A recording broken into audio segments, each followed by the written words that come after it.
Middle school जो हमारा बना है उसकी बिल्डिंग पूरी उसकी जो छत है वो पूरा सीमेंट नीचे डबल स्टोरी कर दे ताकि बच्चे अप डाउन चले। उसके बाद है सर आंगनबाड़ी का। एक आंगनबाड़ी का हमारे गांव में 97 में हमारी सांसी कम्युनिटी के लिए आया था, लेकिन उस वक्त ना कोई पंचायत थी ना कोई वार्ड मेंबर था। तो आंगनबाड़ी वालों ने क्या किया कि स्कूल जो था किसी घर में चलता रहा भाई ठीक है, जो गवर्नमेंट दे रही है वो चल रहा है। लेकिन क्या हुआ कि वहां से मैडम साहब रिटायर हुई तो एक ऐड निकली कि अभी उसके लिए अप्लाई कर सकते हैं बच्चे। तो वो ऐड 6 जून 6 मार्च के 6 फरवरी को ऐसी लास्ट डेट थी जब बच्चे हमारे उधर अप्लाई करने के लिए। अभी हम लोगों ने अपने बच्चे पढ़ाए हैं तो थोड़ा बहुत, जब एजुकेशन एक ऐसी है जो इंसान को हर चीज सिखाती है, कपड़ा से पहनना सिखाती है, बोलना सिखाती है, बैठना सिखाती है। जब हम इस चीज से बाहर निकल रहे हैं तो हमारी मदद भी तो करनी चाहिए। जब हमारा बच्चा वहां पे अप्लाई करने के लिए आप बोल रहे ये तो आप वार्ड नंबर 5 के आपको 4 का आप अप्लाई नहीं कर सकते। भैया मेरा गाँव है, मेरा चक कहाँ है, मैं कहाँ जाऊँ। जब हमने इसके बारे में किया तो हमने CDPO साहब को एप्लीकेशन दी। एक है वो फॉर्म लेकर के दर वो बेटी घूम रही, पता नहीं आई है कि नहीं आई। वो आई है, वो 5 दिन में बांट गया, ग्रेजुएशन किया, वो बेटा कहाँ जाएगा। और उसका पिताजी को देखो, उसकी कंडीशन देखो, वो 24 घंटे दारू पी के पड़ा हुआ है और उसकी मां लोगों के घर में बर्तन साफ कर रही है। अगर मेरा झूठ है तो आप पब्लिक बैठी जाए, आप इनसे पूछ सकते हैं 4 में क्यों नहीं। अगर 4 में दे दे तो 5 में स्कूल दे दो, कहाँ जाएगा कर। हर गांव के बीच 1 साल के बाद 1.5 साल के बाद ब्लैक टॉपिंग होती है, लेकिन जहां पे किसी ने नहीं पूछता, कोई नहीं पूछता। जब हम कहीं जाते हैं किसी के पास, वो बोलते हैं हमारे पास पैसे नहीं, तो फिर हम चुप करके घर आ जाते हैं, क्या करेंगे। इसके बारे में सर थोड़ा देख लो। उसके बाद सर हमारी जो रावी कैनाल की डिस्ट्रीब्यूटर नंबर 6, इसका जो पानी है वो जिम्मेदारों को पूरा नहीं मिल रहा है।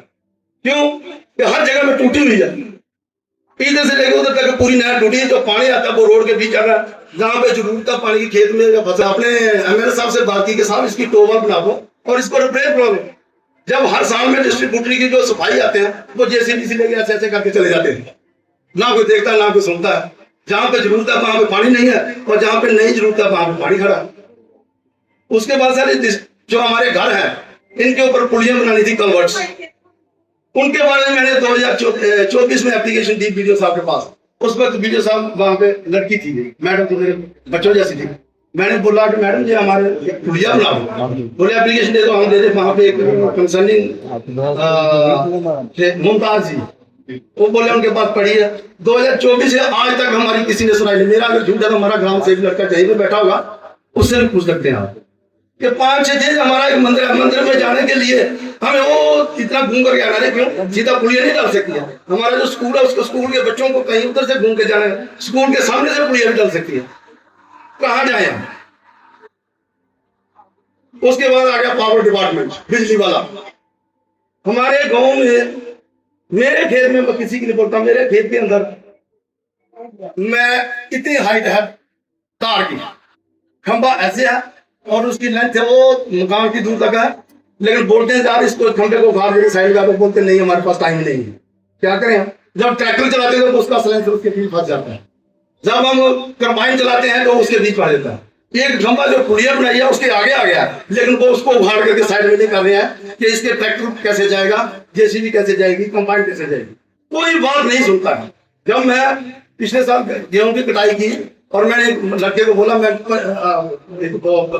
पर सिर पे उठा करके, तो मैंने बिजली वालों के पास गया, वहां पे WA साहब को बोला साहब ये देखो कंडीशन, तो आप इसको थोड़ा टाइट करवा दो, जहाँ इस खंभे को साइड में करवाओ। तो मुझे पता क्या बोलता है, आपने बोर कितने कराए हुए हैं। मैं तो क्या बात है साहब, आप एक तबला ही है, आप एजुकेटेड आदमी है, मैं तो एक देहाती आदमी है। आपने मेरी बात नहीं सुनी कि मैं किस लिए आया हूँ। सीधा बोल रहे हैं मेरे को कि बोर कितने करवाया। मैं क्या, मेरे वहां पे तो पत्थरों में पानी नहीं है, बोर की जो बात ही आज तक वही पे ना तो कोई नंबरदार है और ना कोई चौकीदार है। क्योंकि पिछले जमाने में जब से पंचायत हुआ करती थी, चानगरा, बटाला, चक, प्रीति चक, और वो इस इलाके में एक चौकीदार हुआ था। आज अलग अलग पंचायतें हो गई, अलग अलग गाँव है, पब्लिक बहुत है, तो चौकीदार गांव का हो और चौकीदार अपने गांव का हो, ताकि हमें वो जो उस चौकीदार के पास है तो वो पहले कहीं और कहीं गया होगा, काम कहाँ जाए। सर मेरा है, ये तो जमीन मेरे परदादा ने राजा हरि सिंह से 1934 में 1092 का, लेकिन 1092 कनाल का रकबा हमारे परदादा जी ने, एक पूरा गांव जानता है, हर बरादरी जहां पे इकट्ठी है, मैं उसी बरादरी का, उस बुजुर्ग का पोतरा हूं मेरे परदादा जी ने। लेकिन क्या हुआ कि जब हमको 1934 में जमीन मिली तो इधर जंगल था, वो नहीं था, तो वो क्या आ गया, हम रामगढ़ में रहते थे, विजयपुर रामगढ़ में, तो वापस चले गए, इधर भूखे मरने की बात थी। फिर क्या हुआ कि 1962 में मेरे पिताजी आर्मी में भर्ती हो गए, जब चाइना के ऑपरेशन हुआ तो वो चले गए, तो हमारी बाकी बुजुर्ग थे वो मर गए। हमारी परदादी थी जो, वो बोले नहीं कठुआ में चलो हमारी जमीन है, हम लोग कठुआ में आ गए। उस वक्त जब हम कठुआ में आए तो मैं उस वक्त कितना था, 5-6 साल का। उसके बाद 65 की लड़ाई हुई, उस वक्त हम यहाँ थे। उसके बाद 65 में हमारे पिताजी ने टेंट की, 71 में भी टेंट की, 78 में मैं आर्मी में चला गया। हम दोनों बाप बेटा रहे, आर्मी की सेवा करते रहे, दे रही मेरी सर्विस बुक और मेरे छोटा दीदी की सर्विस बुक।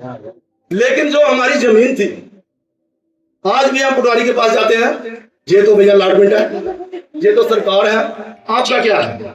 मैं कहा यार हमारे परदादा जी तो लेके आए थे, ये रहा सर अलॉटमेंट है भाई। अरे भैया इसका मतलब कि हम तो रहे हिंदुस्तान की धरती की सेवा करते, मैं और मेरा पिताजी।